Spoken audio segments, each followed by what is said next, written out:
Hi, I'm Jaron Garcia. I'm 17 years old. I was born and raised in London, but my heart beats with Filipino culture. Even though I'm miles away from the Philippines, my family has kept our culture alive. I guess I'm a bit of a perfectionist. Whether it's my studies or singing, I put my heart into everything I do. Sa pagpasok ko sa bahay ni Kuya, I want to make my family proud. I'm gonna give and sing my heart out. I'm Jaron, ang charming crooner from London. Hello po, my name is Mark Anthony Sinaniga Jr. I'm 17 years old from Diet Camarines Norte. Aside sa pagiging student ko, mahilig talaga ako sa sports dahil sa influence ng dad ko. At syempre, ang first love ko, football. Pag athlete ka, kailangan tough and strong. Pero ako, happy lang, chill. At may soft side din ako. Lalo na pagdating sa family ko. Lalo na sa bunso namin, na playmate ko na rin. Sa pagpasok ko ng bahay ni Kuya, dadaling ko ang saya mula sa bahay namin sa Daet. I'll be everyone's good vibes and Kuya. Ako si Mark, ang sporty-go-lucky kuya ng Camarines Norte.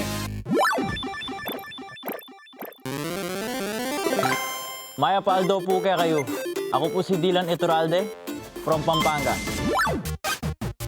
Gaya ng volleyball game, minsan panalo. Gaya ng mga pagkakataon na na-recruit ako para makapaglaro sa UAAP. Lumayo man sa aking pamilya, natuto akong mabuhay mag-isa. Gaya ng volleyball game, minsan talo. Hindi man ako perpekto, napapariwara rin.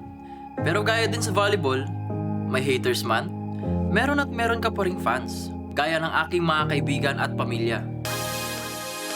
At gaya ng volleyball game, all in akong lalaban at magpapakatotoo sa loob ng bahay ni Kuya. I'm Dylan, ang astig volleyball ng Pampanga.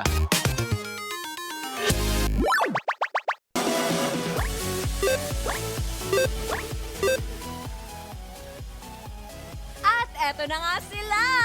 Let's meet Jaron! Ayan, Mark! And of course, we have Dylan! Ayan, mag-hello na kayo each other dahil Ate B, ito ang unang-unang nagkita-kita ang mga boys na ito. At syempre ang babata no, ng ating mga boys, 17, 21. At gusto ko tanungin syempre bilang nakababatang mga lalaki, ano sa tingin niyo yung katangian ng Gen Z na gusto niyong ipakita sa buong mundo? Sige nga, Yes. Jaren. A personality trait I'd like to show on the show Nosebleed Yes. pala ito Yes. si Jaron. for me is I withhold family values, which despite growing up in a Western society, pusong Pinoy po ako.